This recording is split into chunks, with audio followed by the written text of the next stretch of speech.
A very good afternoon to you, our viewers. This is the midday news. The headlines. Government accused of backtracking on enacting the Access to Information Bill, and teachers' union demand the removal of retired teachers from government houses. Team, the trajectory of the business looks very positive, and it looks like we'll be able to launch the ministry. There's so much data. Mom? Yes, baby? It says here, global warming and climate change is caused by the pollution from careless activities of human beings. Wow! Son, do you know I can turn my phone into a TV remote? How's that possible? It's so easy. Check this out. Be smart, be fast with mega data from Zamtel. Get your 15 GB mobile data for only 100 kwacha, 30 GB mobile data for only 200 kwacha, and your 70 GB LTE data bundle with free Netflix, YouTube, Facebook, and WhatsApp. Visit our Facebook page, website, or service centers countrywide for more information. Zamtel, your digital lifestyle partner. With the midday news in detail, my name is Sharon Kalimbola. The National Union of Public and Private Educators in Zambia, NUPES, has given the Ministry of Education an ultimatum of up to the next term to remove retirees that were paid or their dues to vacate government houses in order to allow those serving to occupy them. Speaking during a media briefing Sunday in Lusaka, Union Executive President Victor Muyomba says they have continued receiving numerous complaints from their members on the lack of accommodation. Meanwhile, Mr. Muyomba disclosed that the union will conduct a countrywide consultation with its members to get their submissions on pension reforms. Details in this report. As government continues implementing pensions reforms consultation on the proposed introduction of pre-retirement partial benefits withdraw under the National Pension Scheme Authority (NAPSA) have progressed. Sunday, the 3rd of April 2022, the National Union of Public and Private Educators of Zambia, NUPES, held a media briefing in Lusaka which saw various issues get discussed, starting from the pension reforms, the amendments of Retirement Act, among other things. And speaking during the media briefing, NUPES Executive President Victor Muyomba disclosed that the union will conduct a countrywide consultation process from its members on what they think should constitute the pension reforms. The union also called on government to amend the National Pension Scheme, Amendment number 7 of 2013, in order to reduce the retirement age. The fact that partial withdrawal, as has been discussed, is needed is not debatable. We need to have this implemented. But at the same time, our call on the government is to ensure that there is a sensitization of the members in terms of entrepreneurial skills. Because if this money is withdrawn and taken to other use other than investment, then we are going to have high levels of poverty. We need to have a certain mindset and attitude, even as we advocate for the partial withdrawals. Mr. Muyomba also called on government to come up with a statutory instrument, SI, that will introduce a mandatory industrial break for the last 3 weeks of every year. A move he claims will help enable workers to get used to what they want to engage in after retirement. Meanwhile, the union has given government an ultimatum to vacate all those who retired and got paid their full retirement packages but are still occupying government houses. We have a number of members that have complained, they have come through to complain to the union that they remain unaccommodated, and yet the institutional houses that are there have continued being occupied by people that have been paid in full in terms of retirement packages. So we give government up to the beginning of next term to ensure that these retirees vacate the houses. If this is not done, we are going to ask our members that don't have housing units in those areas where retirees are occupying houses to wait until accommodation is made available. Because we can't continue with this trend. It is creating a wrong attitude altogether. And everybody now will be saying, even when I retire, I can stay in an institutional house. This is encouraging laziness. Meanwhile, Federation of Free Trade Union of Zambia National Women's Chairperson Charity Tembo says the partial withdrawal of one's retirement package is a progressive move that will help especially the women folk have the financial capacity to do something constructive. With this, since it will be partial, meaning there will be that gradual or withdrawal, today you withdraw so much, you use it maybe to acquire some land, you start preparing up to the last day. So this actually will reduce one, poverty, and of course sending us to early graves, because once you deplete everything that you got as in your lump sum and you don't use it or spend it to the well-intended purpose, I'm telling you that is death. President Hakainde Hichilema promised to ensure that pensioners do not have to wait until retirement before they can start benefiting from their pension contributions. The now governing party also pledged to see to it that NAPSA contributors are given the choice periodically access their pension on a percentage basis in real time and ahead of retirement. The option of the partial withdrawal of pension contribution is for specific purpose, including investment in business, among other things. Miriam Kemba reporting for Camnet TV News.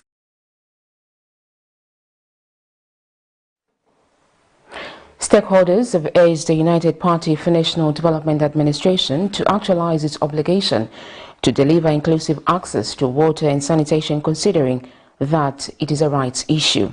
Child rights activist Henry Kabwe says it is important that government accelerates the provisions of water and sanitation, especially in rural areas, in order to improve the quality of life. Meanwhile, the National Water Supply and Sanitation Council, NWASCO, says addressing the right to water is a progressive realization. Patrick Soko filed this report. The right to water entails everyone to have access to sufficient, self-acceptable, physically accessible and affordable water for personal and domestic use. According to the National Water Supply and Sanitation Council, NWASCO 2020 Urban and Peri-Urban Water Supply and Sanitation Sector Report, national urban water coverage is 87.5%, with about 6,627,247 million people being served with water. However, more still needs to be done, given that Zambia's population is estimated at 18 million people. The right to water remains a matter of concern in various localities, among them Monali constituency. What we normally do is we just get the guys to go and fetch for water for us. That side down, we pay for the guys. If he fetches like 6 buckets or 7, we give him like 10 kwacha, 12 kwacha. So I'm appealing to our MP to come to our area here, to come and visit us, to see the problem we're facing. We have records here, we have paid those bills. We don't own the Lusaka water and storage any money. We are paying bills, but we have no water. We are fetching water from far places, and we are paying for that water, which means we are paying twice. Come to our aid. We can't be paying for water which we don't see. Our taps are dry. Approximately 8,700 Zambians, including 6,600 children under the age of 5, die each year from diarrhea, nearly 90% of which is directly attributed to poor water, sanitation and hygiene. And the child rights activist Henry Kabwe notes the need to continue improving access to water and sanitation. We want to urge the government to ensure that rural development is not just looked at as more like doing those places a favor, but we also have to ensure that rural areas have some semblance of sanity, have some semblance of making sure that the people that live there have access to clean water. During his address to Parliament on the progress made in the application of national values and principles, President Hakainde Hichilema assured that water and sanitation are among priorities.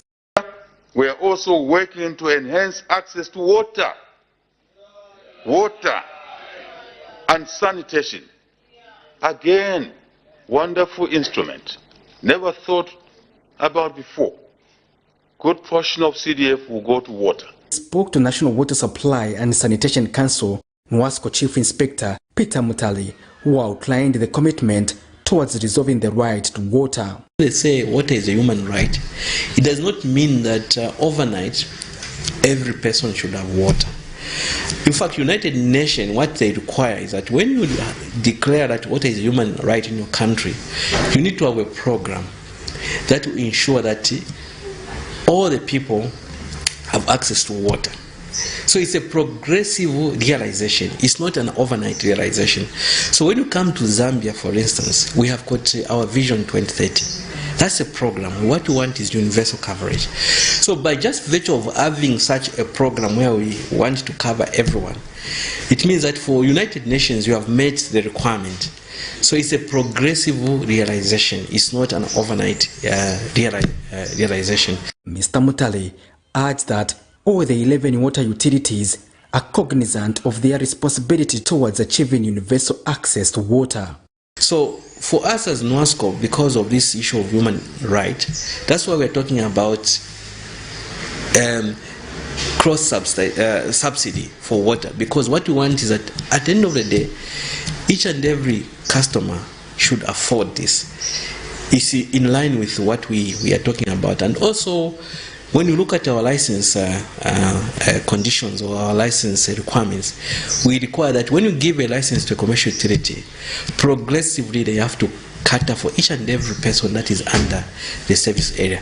So the tariff is one of the things actually that we use to ensure that there is progressive realization of this right so that everyone can afford. Just as one of the famous quotes by Oden suggests, thousands have lived without love, but no one without water. Patrick Soko, Camnet News in Lusaka. The Cleaning Association of Zambia has charged that the recent increase in prices of fuel will condemn cleaners in the country into misery and unemployment. Association President Lawrence Makombe says the 1,680 kwacha minimum wage entitled to cleaners has been swallowed by the rise in the price of commodities, especially transport. Mr. Makombe tells Camnet News that it is difficult to negotiate salary adjustments for workers given that they also have binding contracts with firms which they provide services to. Mr. Makombe says the decision by government to revise fuel prices on a monthly basis is negatively affecting their planning, thus proposing a 6-month review.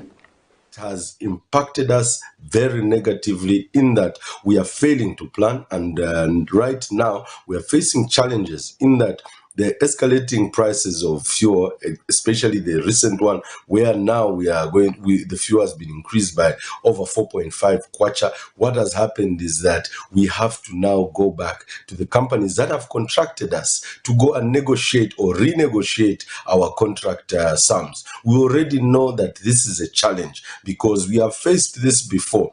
Time and again, when we go back to the companies that have given us these projects to go and renegotiate with them, they say we have signed contracts. Contracts are signed annually or at times even 2 years in advance. And in those contracts, the payment sum is locked up in that we cannot go and renegotiate whatsoever has happened. Hence, we are now going to be faced with going into losses. If we go into losses, the direction that we may go is one, we need to go and renegotiate again with our workers on downsizing or on bringing down their salaries. This again will make us go against the stipulated minimum wage. Leadership Movement President Richard Silombe has charged that the United Party for National Development seems not to have a clue on how to revive the economy in the wake of the prevailing high cost of living in the country. Dr. Silombe has observed that there has been poor communication on the part of the UPND administration to make Zambians aware of where they want to take the country. Dr. Silombe tells Camnet News that the high cost of living cannot continue and without unveiling solutions to safeguard the vulnerable citizens. The opposition leader adds that government must demonstrate that it cares for the people by enhancing social protection interventions, which is said are currently not adequate for Zambians' growing population. He says it is crucial that government boosts the manufacturing industry in order to make the local economy resilient to external shocks. New Dawn government is stuck with regard to the revival of the economy. These are economists. These are people who are moving around boasting that they are accountants, they are economists, and they are going to fix the economy. But we as leadership movement, we knew that an accountant or an economist would not fix the economy, because let's face it, what does the economy constitute? The economy constitutes production. You need to produce something, then you sell to other countries. Then when you sell, then you have revenue because you have forex, and that is the money that you can now talk about counting and trying to economize. So at the base of economic development, there must be production. And these are the people who do not understand anything about production. They don't understand anything about actually translating resources to the actual money, to the money, the medium of exchange that we talk about, that you can now start counting and you can start now budgeting for.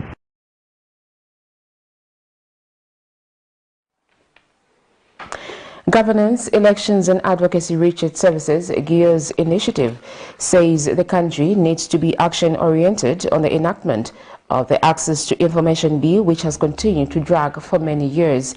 Recently, the Information and Media Permanent Secretary, Kennedy Kalunga, announced that government would take the Access to Information Bill to all 10 provinces of the country in order to widen stakeholder consultation on the bill. But GEARS Initiative Executive Director McDonald Chipenzi says the country cannot make reference to previous ministerial reports and commitments of the ATI bill and make progress. Details in this report. For a long time in Zambia, the advocacy for the access to information or freedom of information been associated with journalists. The thinking is that journalists are individuals who need information for their work. This is despite the fact that the access to information is a right provided for in international law, which must be enjoyed by everyone. However, due to this misconception, the fight for the ATI law has been left to the media. For now, the only assurance for the media is that there is political will from President Hakainde Hichilema, who guaranteed a free press and of course assured to deliver the Access to Information law. Long-awaited Access to Information bill will be actualized, and we want to foster, we will foster self-regulation of the media. I think the media operate better in terms of media institutions, in terms of media practitioners, when they self-regulate. Obviously, when you self-regulate, you take responsibility to deliver correct media, to deliver facts, to deliver, if you like, fairness. However, recently, Information and Media Permanent Secretary Kennedy Kalunga announced that the government would take the Access to Information ATI bill for the 10 provinces of the country in order to widen stakeholder consultation on the bill. But this statement disappointed civil rights activist Prebna Changala. By time, because they want to confuse the enemy. You are the enemy. First and foremost, check who made the statement. A permanent secretary. The Access to Information bill is almost 20 years old, if you are not aware. It started in 2001. You are still fighting it up to today. Now they want to take it to the 10 provinces to do what? And who are they going to find in those 10 provinces? Who are they going to talk to? They are just trying to tell you that we are not ready. They have started backtracking. The area you catch them, the better. But Governance, Elections, Advocacy Research Services GEARS Initiative Executive Director McDonald Chipenzi says now is the time to act on the ATI and not for mere talks. We want to move from speech to action. And we cannot continue to be rewriting speeches. Okay? The PS today is speaking the same thing which the PS said yesterday. The other PS said in 2020. The other PS said in 2011. No. This time, all what the ministry should be doing or government should be done is just to look at what has been said, what was committed, and move on. Not only that, let us use parliamentary reports on government assurance. He says the access to information law has dragged for a long time, hence it must be enacted as assured by the United Party for National Development Administration. Reports where government assured access to information will be ready in this year, and what? Let's hold those things. The new government now should just come, extract those assurances and put action to it. We cannot continue to talk. We have talked and talked. And we cannot continue talking until Jesus comes. We must, as a Christian nation, we must realize that when Jesus comes, there will be no talking. It will be action. Either you go to hell or you go to heaven. Simple.